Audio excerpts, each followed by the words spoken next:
আমি থানাতে মামলা করার পরে কোনো রেসপন্স পাই নাই, তারপরে কোর্টে মামলা করছি। তো আমি একজন প্রবাসীর স্ত্রী হিসাবে আমি দেশবাসীর কাছে এবং প্রবাসী ভাইদের কাছে আমি এটা সঠিক বিচার চাই। যে আমার নাম সাথী আক্তার, আমি প্রবাসীর স্ত্রী। আমার বাড়ি হচ্ছে কুসুমবাড়ি থানা, আখাউড়া, জেলা ব্রাহ্মণবাড়িয়া। আমার শ্বশুরের সাথে পূর্ব শত্রুতার জেরে আমার চাচা শ্বশুর, আমার শ্বশুরের ছোট ভাই, ওনার সাথে 7 বছর যাবৎ ঝগড়া। তো আমার বাচ্চা খেলতে গেছে, খেলতে যাওয়ার একটা উসিলা নিয়ে আমারে গালাগালি করে আমার ঘরের ভিতর ফালাই আমারে, আমার বাতিজারে, আমার মেয়েরে, আমার জালেরে আমাদেরকে মাইরা আহত করছে। তারপরে আমরা আহত হওয়ার পরে থানায় গিয়ে মামলা করছি। মামলা করার পরে পুলিশ গেছে, বাড়ি থেকে ইনকোয়ারি করছে। তারপরে কোনো বিচার নাই, পুলিশ তারপরে এটার কোনো অ্যাকশন নাই। আমার উপর আক্রমণ করছে মইদুর আলী, আমার চাচা শ্বশুর, ওনার 2 ছেলে মাসুম, মহসিন, এই 3 জন মিলে আমাকে মারছে।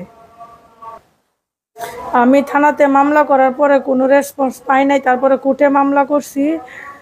তো আমি একজন প্রবাসীর স্ত্রী হিসাবে আমি দেশবাসীর কাছে এবং প্রবাসী ভাইদের কাছে আমি এটা সঠিক বিচার চাই। যেহেতু বিচারটা এই মইদুর আলী, সে একজন আওয়ামী লীগের নেতা ছিল।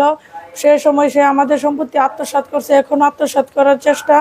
সে আওয়ামী লীগের এই পাওয়ার দেখায় সাইরা আমাকে হুমকি ধুমকি আমাকে মারছে। আমি মামলাটা তুলে নিতাম, না হলে আমার বাচ্চার ক্ষতি করবে এবং আমার ছবি ফেসবুকে নোংরা করে ছাড়বে, আমি যাতে সমাজে মুখ না দেখাইতে পারি।